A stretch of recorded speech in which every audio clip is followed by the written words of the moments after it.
Hi, everyone. I'm Jeannie Ralston. I'm the co-founder of Next Tribe, and we're starting our fall Thursday night revival or fun day because every Thursday we're going to have interesting women, authors, and spiritualists. We have an astronaut who's going to be speaking to us soon, a friend of mine. So we always try to do something great on Thursdays evenings, and tonight we have Patricia Morrisroe, who, besides being a fabulous journalist, I mean, you've written for everyone, New York Magazine, Vanity Fair, New York Times, all of the biggies.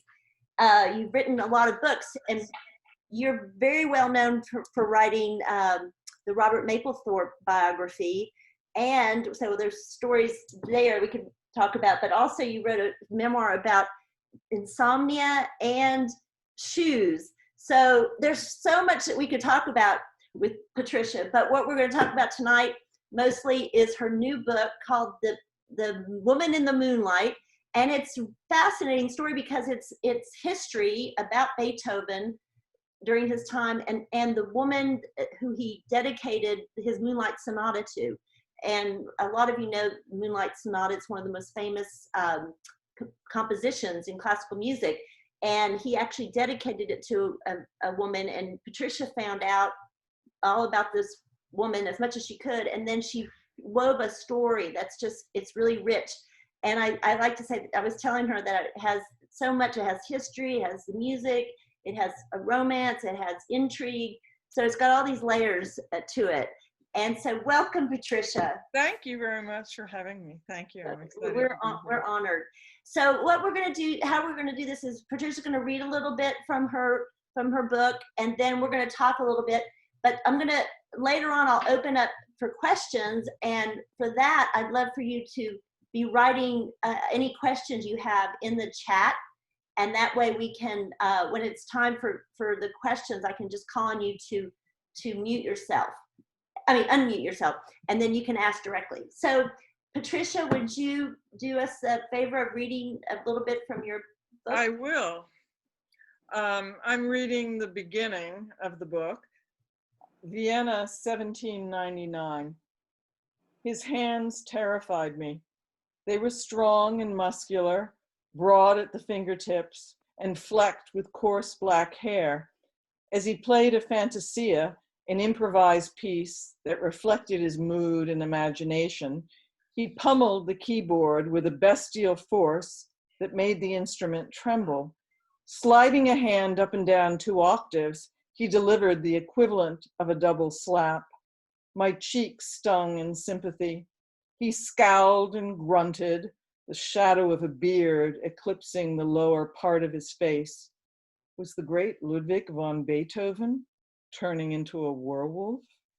My mother and I had been waiting for my Hungarian relatives at the Golden Griffin, a modest inn not far from the Kärntner Theater. Through charm and sheer persistence, Josephine and Therese had managed to persuade the greatest pianoforte virtuoso in Vienna to give them music lessons.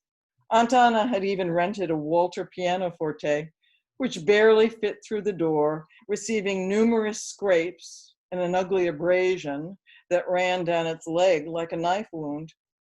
I'd been living in Vienna for the past year, but had never heard Beethoven perform.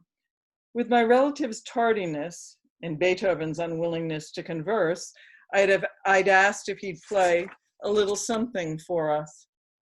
This, in retrospect, was a serious breach. People who asked him to play anything did so at their peril.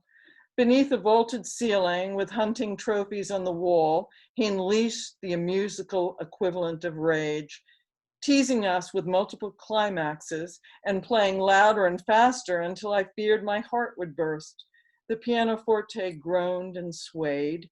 Its maimed leg crackled. The innkeeper, covering his ears, fled the room. I started to follow, but Beethoven, lifting his burly hands, paused for a few seconds. I knew what was coming next. He was going to kill us. But he suddenly played a melody that was so tender, so exquisitely sensitive, that I couldn't believe that it flowed from the same surly individual. I looked at his hands again. They had now assumed the graceful contours of a gentle lover caressing his innocent bride. I felt lightheaded, imagining those hands around my waist, warm, still vibrating with passion. Beethoven's hands, the last thing I remembered. Beautiful, beautiful. Yeah, and then it just gets better from there because we find out just the way their relationship grows because she's afraid of him at first, but that grows into something much more. So tell us, how did you come upon this story? I mean, it's such an interesting story. It's not been told before. No, it really hasn't actually. I had no intention of writing a novel. I had no intention of writing historical fiction. I was out at lunch with an old colleague from New York Magazine who was an editor, and he threw out this idea. He said, "Did you know that Beethoven was in love with one of his young piano students?" And he said, "I think it would make a good novel." So I was in between projects. I was doing some magazine pieces, and I had the time, and I started to research Julie. And I thought, wow, this could be a fascinating biography, because I was more comfortable in nonfiction, but ultimately there was not enough information there to make it a biography. And she's left very faint footprints in her life, but there were just certain things that intrigued me, being a young woman in Vienna during those days. And the few letters, well, really only one letter that Beethoven wrote to a close friend of his from Bonn, Franz Wegler, who calls her, his dear enchanting girl. She loves me, I love her. We would like to marry, but she's not of my station. So I thought, wow, I looked and said, nobody really knows anything about her. Maybe I'll take the leap and try to do it as historical fiction. So that's really how it started. And so what led your editor to her is that dedication of the Moonlight Sonata. And how significant is that? Oh, I think it's hugely significant. I mean, Beethoven met Julie when he was going through one of the most difficult periods of his life. He met her in 1801, for sure. I have it 1799 in my book, and I suspect that may be the case, but to be strictly factual about this, he met her in 1801. She was 19, he was 29, and he was grappling with the reality that he was going deaf. He realized it in 1798. He was having difficulty hearing the high tones, and he was having buzzing and real buzzing in his ears. And at the time, he was Vienna's foremost piano virtuoso. So he knew that that would be the end of his performing career. I don't think it was ever an issue for him in terms of his composing, but he was apparently incredibly brilliant on the keyboard. And he did not want that to be known because there was a huge social stigma to being deaf at the time. There really was. I mean, it was like, there were people who were insane, there were people who were that. I mean, it was really, because, we're talking the early 1800s, not tremendously enlightened in terms of, people's issues, and he didn't want it out there. So he had become a bit of a recluse, and Julie brought him out of that. Yeah. So why don't you set a little bit of the scene? It's like, what was Vienna like at that time? What was Oh, I think it was, first of all, it was the center of really the music scene. It really was. I mean, everybody who wanted, it was either Paris or Vienna, but everyone who wanted to make it in music basically wound up in Vienna. Unlike Mozart or Haydn, Beethoven he had his patrons who paid his way. I mean, he didn't have to write a lot of church music. He wasn't beholden to the church in order to make money. So he was a guy from Bonn, Germany, who knew that he had to come to Vienna. And he had a massive ego, as well he should. And he winds up, and people recognized how brilliant he was, and he had patrons. He had a variety of different patrons, and they gave concerts. I mean, it always amazed me that it would be like 8 a.m. You know, when did they give these private concerts? I figured it was at night, but no, it was in the morning. So it was for the aristocrats in Vienna. I mean, music was everything. And for an aristocratic woman, in order to find a husband, you really did need to master a musical instrument. I mean, that was the key. Music was the key.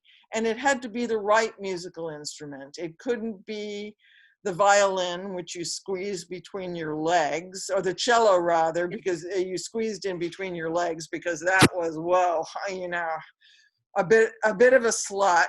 And then it couldn't be the violin, because with the violent slashing movements, that could signal, oh, she could be trouble. So with the piano, you could sit down and show off your posture and dainty wrists. So all the aristocratic women wanted to take piano lessons, and to get Beethoven as a teacher was a major coup. Right, right. And so it was a big deal that she got, but she never really employed him. I mean, it wasn't a He never accepted money from her. Okay. No, he did from other women, which again indicates the closeness of their relationship. He also taught her cousins. And, you know, I don't get into this in the book because it's been written about a lot. There was the Gary Oldman movie, The Immortal Beloved. You know, he left a letter that he never sent, but scholars have been trying to figure out who this immortal beloved has been for years. Julie was considered one of the main contenders, but they got the postmark wrong, so she was disqualified from the beginning. But he was very close and in love with Julie's first cousin, Josephine. So that allowed me to play off sort of their closeness and their rivalry. They were frenemies. They were frenemies for sure, for sure. Yeah, and I just want to show people, because I listened to the book, so I didn't know if you did this in the in the printed version. Can you see the, oh wait, I'm trying to show you the picture. This is from do you see that? Can everyone see that? So that's what supposedly she looked like. That's one theory of what she looked like. And there, of course, is Beethoven. And I just wonder, so she was known as a beauty. She was known, they call her La Bella Guicciardi. And I love that portrait miniature at the time was identified by her son as being Julie. And what I found extraordinarily touching about it was that after Beethoven died, when they went in and looked at the secret compartment in his desk, they found the Heiligenstadt Testament, which he wrote when he was thinking of killing himself, but his art saved him. So there was that. There was the letter to the immortal beloved, and there were 2 portrait miniatures, and one of them has been identified as Julie as that portrait miniature. So given that he moved 68 times and still, I mean, maybe he forgot it. It was in the secret drawer, but I sort of don't think so. And I love that picture of her because she's wearing her hair a la Titus, which was a style that a lot of the men adopted at the time to kind of align themselves with the political philosophy of the French Revolution. But then it kind of got... Can you describe that? Well, it's like this. Imagine a longer version of a pixie cut. You know, it's quite short. She's got little curls, but it's a very short haircut and was considered fashionable but radical at the time. So when I saw that haircut, I thought, I love that. I mean, one of the real pleasures, because I've always been interested in fashion too, is being able to look up the hairstyles, the fashions, what she was wearing during that time, because that told me a lot about her and about the times. Right, right. And so Beethoven never married, but correct? Yeah, no. But he had lots of, it sounds like he had lots of... He had a lot of women. You know, Beethoven was really, people always say this, but he was the first rock star. He really was. He was not, I think, traditionally a handsome man, but exuded major charisma. And he was always in love with various women. And he confided to someone, I read this in one of his letters, that all he wanted, you know, was a pretty face to sigh at his music. But, you know, that was not what he wanted. And he also traveled in circles, these aristocratic circles, and these are the women that he met. And as much as they might have fallen in love with him and fallen in love with his talent, their parents were not going to let their daughters be Frau Beethoven. It just wasn't going to happen. So that was a huge problem for him. I'm going to ask you a little bit more about that, but I want to remind everyone that that Patricia and I speak a little here, we're going to open it up for questions. So you can write your question in the chat and I will call on you to unmute yourself and then you can talk to her directly. But so please go ahead and do that if you'd like. But so that's what I couldn't understand in the book, that even though he was a rock star, he wasn't somebody that was of a sufficient position for marriage to these. Well, no, he wasn't in a sufficient position. He was struggling with progressive deafness and his true love, and this sounds like a cliche, but it's correct. I mean, it was music. I mean, he used this term that somebody from Bonn said, Beethoven went into a raptus. He was just, you know, you could be walking with him and he'd walk down the street and forget about you. One of his patrons gave him a beautiful horse, and like a month went by and he completely forgot that there's, you know, he had a horse probably starving to death in a stable. So he was not the kind of man you wanted to marry, which Julie probably should have figured out early on, but the music just carried her through. I mean, it was the music, and there's certain sweetness and tenderness about him as well. Yeah. So I'm just curious how you plotted the book. So you've got some basic facts, or what you know, as close to facts as you can Yes. get. And so you have those to work with. So then how did you kind of decide how the story was going to flow, where the tensions were going to be, and those, you know?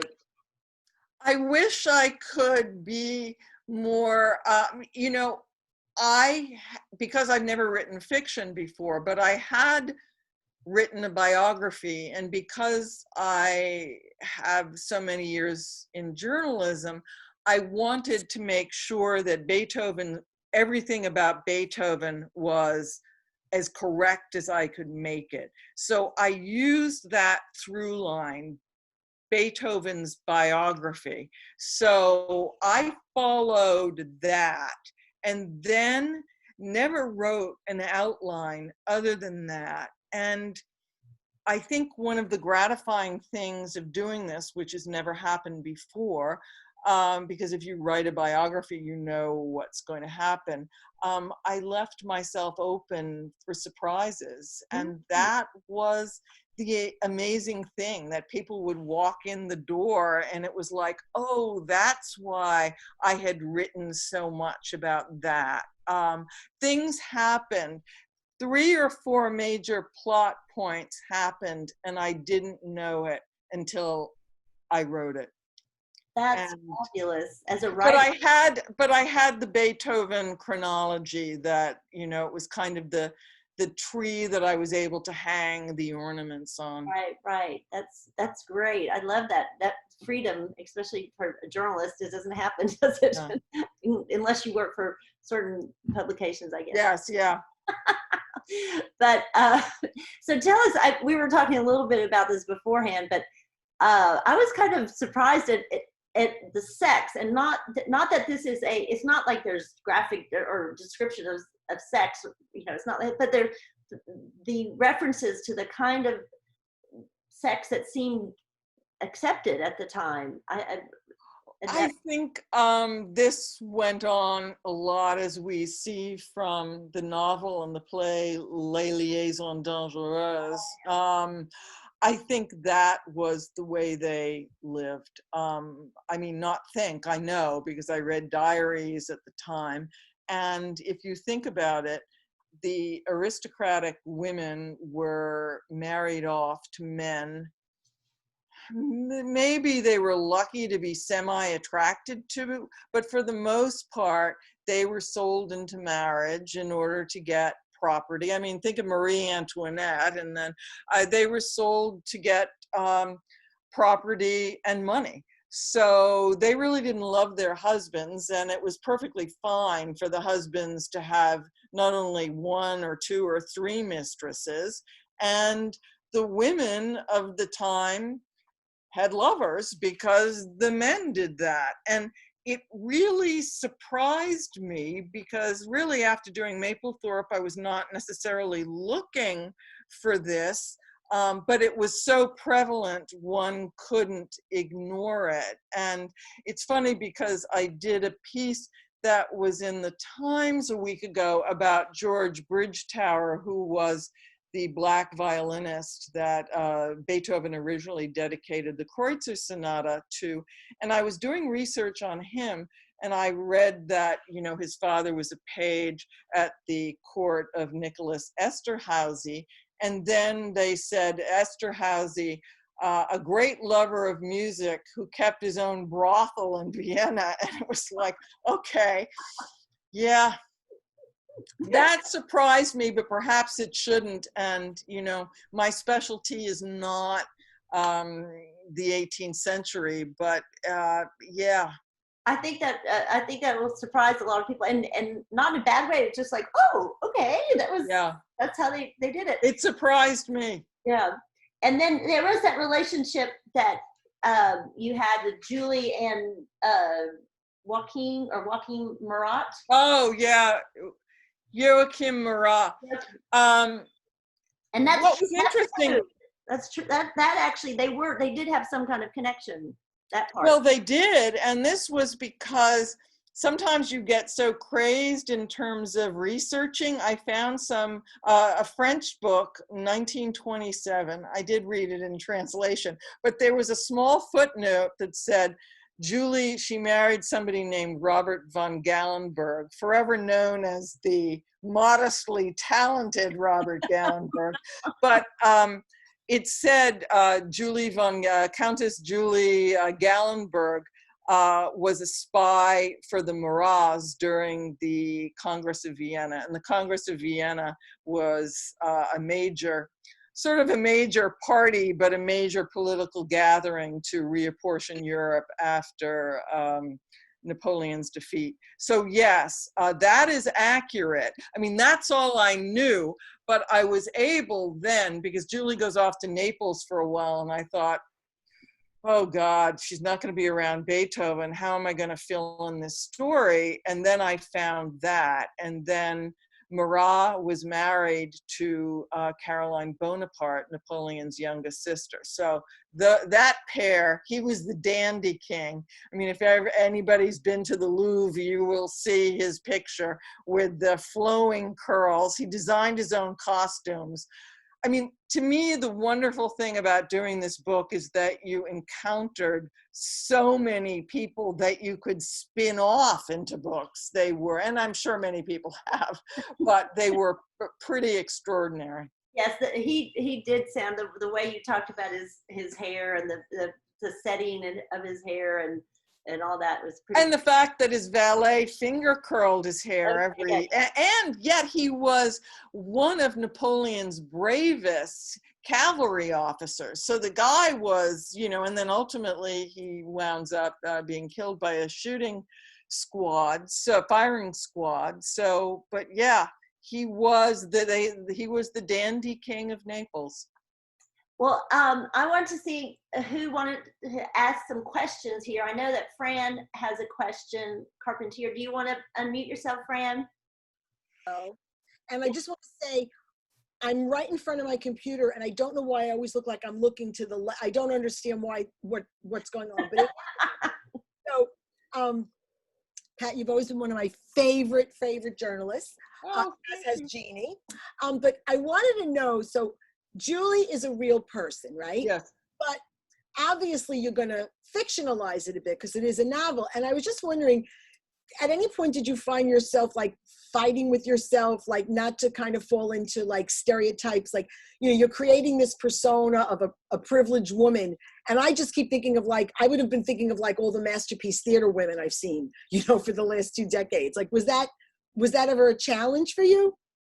You know, I saw her in the same, I don't know if you saw the new Emma that came out, and Hulu's The Great with Elle Fanning. I wanted to write a more modern woman and to set it, and I also thought of Shakespeare in Love because I'm a real Tom Stoppard fan, and you know, I wanted to have fun with it, not that I was referencing things that didn't happen at the time, but, you know, I couldn't fall into the Jane Austen trap and try to pretend to write, you know, a traditional 19th century novel. It wouldn't have worked for me. So, yes, I mean, I'm a huge fan of Masterpiece Theater, but I think I saw her as a much more, I wanted readers to relate to her as a modern woman in kind of a Me Too movement with some of the men she winds up with, sort of stuck in this environment where women really had no options. I mean, none, really, none. Wow. Thank you. Thank you.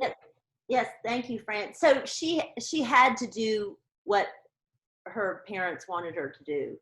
And her mother, I'm sorry, her mother was not my favorite. No, the mother, I mean, I had certain socialites, I won't name them, in mind when I wrote her. But yes, I think, but again, I think the mother did what she had to do. I think she was someone, you know, who married for money and then winds up with a man who was not as successful as she had wanted. And as a woman, she was born Susanna Brunswick, but she didn't get any of the property. So her sister-in-law is the one with the huge estate, and she's struggling. And, you know, her husband is doing okay as a court chancellor, but he's not bringing in tons of money. So, you know, as she tells Julie, I did what I had to do. And I think Julie's relationship with her mother is very difficult. And in many respects, Julie's mother sells her out, but I think she comes to terms with it as she gets older and realizes that the mother was correct. She was just trying to make do.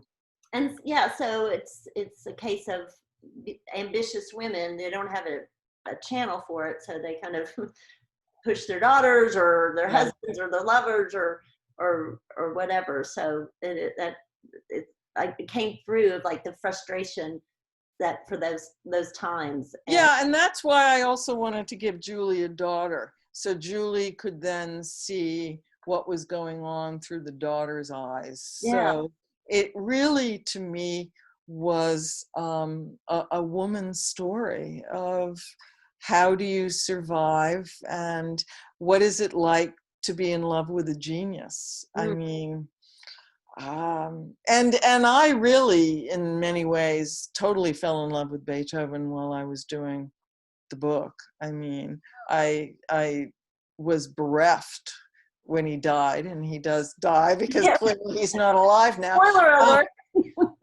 Yeah, so I mean, one has to. I mean, you're Julie, and you fall in love with your main character.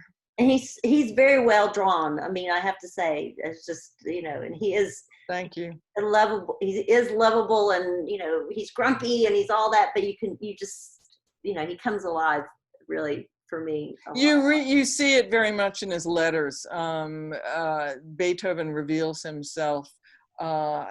Well, he reveals himself primarily in his music, but the letters are very instructive. And there were about 14 or 15 letters that he wrote to Josephine, who may or may not be the immortal beloved. And if you read those letters, you can hear the rhythm of his music. I mean, he writes the way he writes music. But it also allowed me to sort of contemplate the idea of storytelling and music. And I really never thought, which is sort of naive in a way, as composers as storytellers, but that's what they are, just in a different way. And you do say a little bit at the end of the book about your own, I mean, you grew up playing the piano, right? I did. I grew up, my grandfather was a music teacher and he lived with us, and I grew up playing the piano. I studied for like 13 years and I studied voice. And it was something I wanted to pursue, but now realizing what these performers have to go through, I mean, not in COVID, but just the amount of traveling they have to do and staying in hotels. And as someone who's the author of Wide Awake, a memoir of insomnia, I have a hard enough time sleeping in my own bed. So I think I made the right choice, but I was very happy to be able to loop back to music, having sort of given it up, because I think when you're a writer and you're at the keyboard all day long, you don't necessarily need to be at the piano keyboard. It's like, how much can my back and hands take? So Right, yes. But so are you playing again? And no, I gave away my piano at the same time I started this book. I think I knew that it would be so demanding, and I knew that I didn't want to start again struggling with the music. And really, I think you find different ways of expressing yourself. And as someone who started out as a singer, I mean, it is all about voice, and writing is finding your voice ultimately. So, I mean, I really only needed one voice, and that was enough for me. And Jill, you have a question about about the music. Can you unmute yourself there? Well, I think you answered it pretty much just in your last descriptions. Well, you did ask about how much he researched the actual music, I guess. Yeah. Part, his music, I guess. A lot. I mean, I spent 2 years researching before I put anything down on paper. So um, and obviously I spent so many years listening to all of his music. But when it came down to what I was going to describe, I knew that I needed to know what I was talking about with the Moonlight Sonata. And various other times that Julie would listen to the music. And certainly what was very gratifying about the book was that I found out that Julie and her husband wound up back in Vienna after being in Naples for a very long, challenging time for me. Julie came back with Robert Gallenberg, and a man who was just sort of one of these weird guys who was a gift, Domenico Barbaia, who was a former coffee shop waiter, munitions dealer, and the man who discovered Rossini.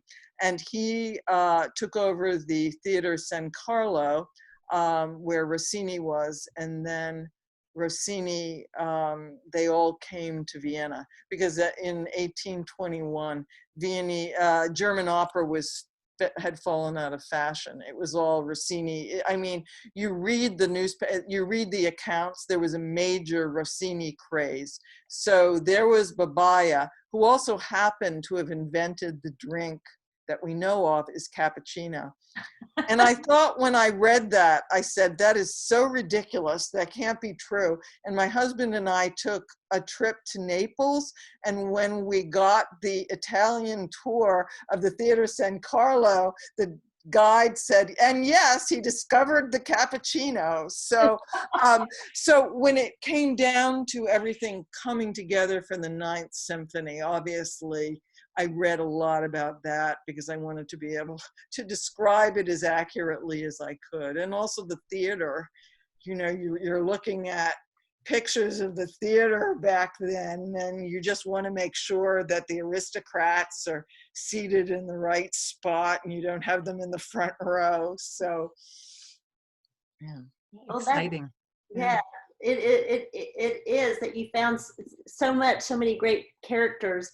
And I'm wondering, you know, there's a whole, I forget I was going to look up the author's name who does novels based on paintings. Does anyone remember her name? Like the girl with the pearl earring. And I just thought, I mean, not, you know, I just thought how wonderful for somebody like you with the musical background and your research abilities, if you think about doing more stories behind great pieces of music. Has that? I don't know. Ask me in a couple of months. This is so labor intensive. This was, I mean, that first meeting I had with the editor it would be 5 years this October. Oh, wow. So, I mean, I managed to come up with a book every 5 years, except for Mapplethorpe. That was a long time.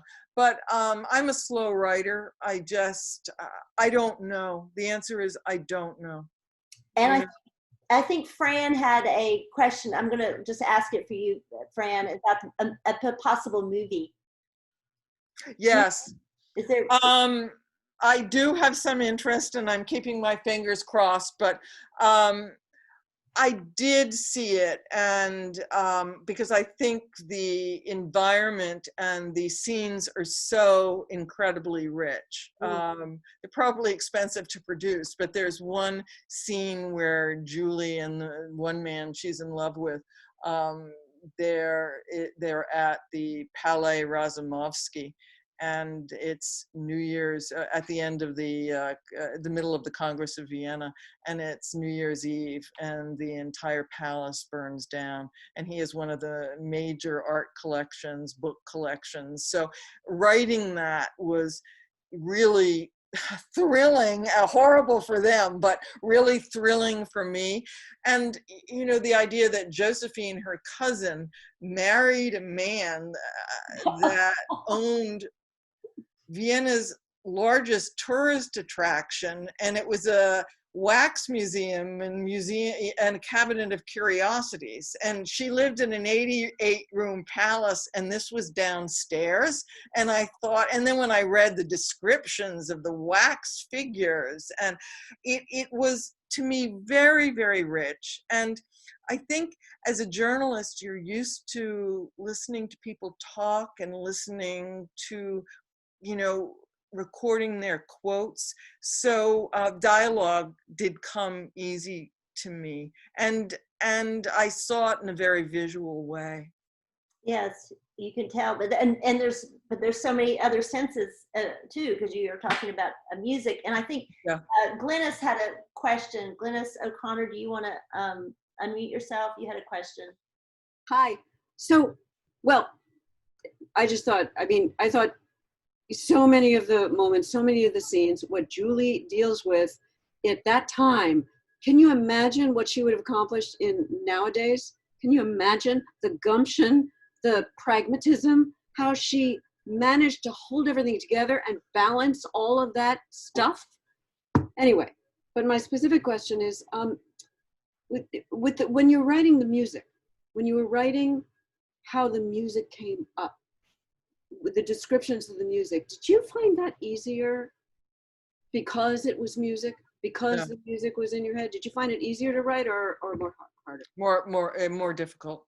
Huh. It was much more difficult because I was afraid that I might make mistakes in terms of describing it.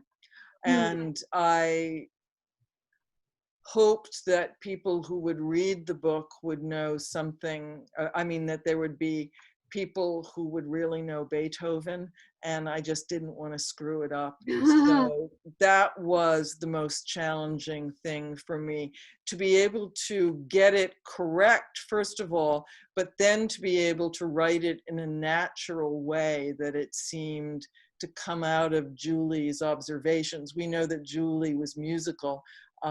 She played piano, and people were very sophisticated about music in those days, but I wanted it to be true to Julie's observations, but also to be correct. So that was probably the most challenging thing for me. Apart from then having Napoleon make appearances, because it got to the point where, really, Beethoven isn't big enough. I now have to have Napoleon drop in here and there, and then you have to go, okay, where is he? What did he invade? And it's not a lot, but again, you just want to make sure you're not really screwing up and having him go to Elba, in 1920 or something. Yeah.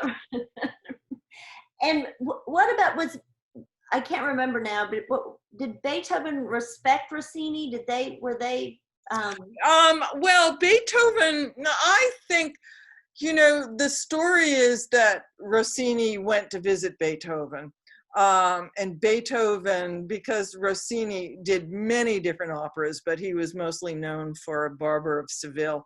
And Beethoven said, I think you're keep on doing more Barber of Sevilles, which was certainly a put down from Beethoven. But again, a lot of these stories, you just don't know. It's not as though people are around with their recorders on their iPhones getting this.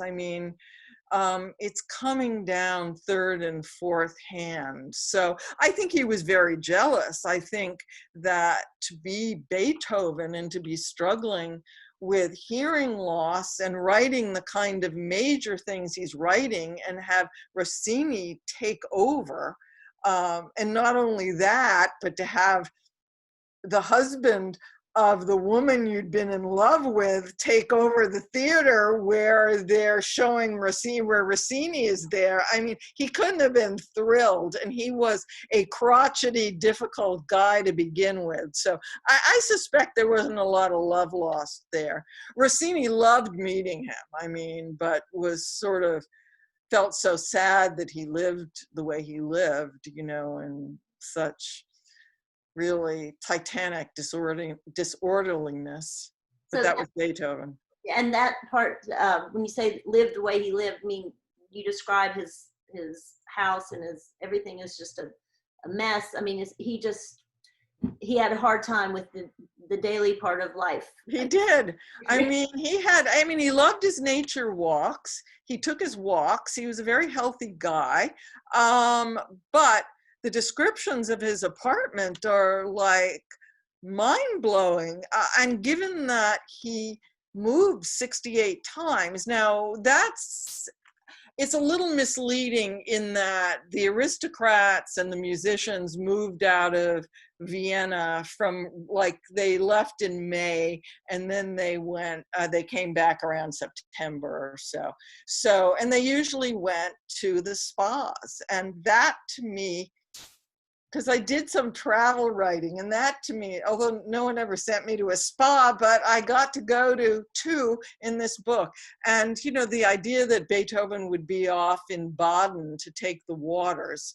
So he moved a lot, and, people described the chamber pot never emptied, or the red herring next to his great mass, the Missa Solemnis. I mean, it was sheer utter chaos. And he always was hiring and firing his housekeepers and his cooks. No one ever satisfied him. And he had the most, someone was a troglodyte, someone was a beast. I mean, he had the most colorful terms for the housekeepers, the cooks. I mean, really anyone he came in contact with. Everyone was an arch swine, an arch villain. I mean, he had very colorful put downs. Oh yeah. Well, Fran also wants to know what if your next book, would you do more novels, or are you going to go back to nonfiction, or what do you think? I love the freedom of writing a novel. I do. But having done, this last piece for the Times on George Bridgetower, I really love doing nonfiction. I don't know, I've never really pre-planned, and perhaps that's been the mistake. A lot of writers stick to one thing, they're known for their suspense or their thrillers or their historical novels, and really that's the smart way to build a career. But I think because I was at New York Magazine for so many years, and you were, okay, well, I'll do Phantom of the Opera this week, but then a couple of weeks later, you have to do a political piece, or you do a piece on a poet. You're constantly moving around. So that's what I grew up with, really. So the answer is, I'm not sure, but, hopefully I'll find it. Yes. Well, we have Colette, you have a good question here too. You want to unmute yourself? That's a good, if she can hear me. If not, I'll. Can you hear me? Yes. Okay.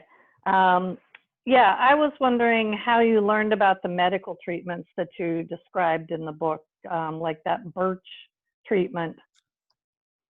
That was in Beethoven's letters and in his early biography. Yeah, I found that really interesting.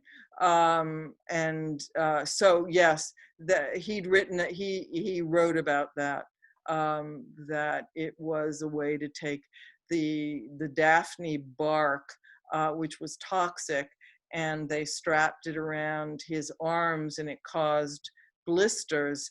And they thought that was a way to cure his hearing loss. He also had a tremendous number of other problems. One of the causes of his death was cirrhosis of the liver. And it's hard to know how much he really drank, because people were fairly big drinkers there.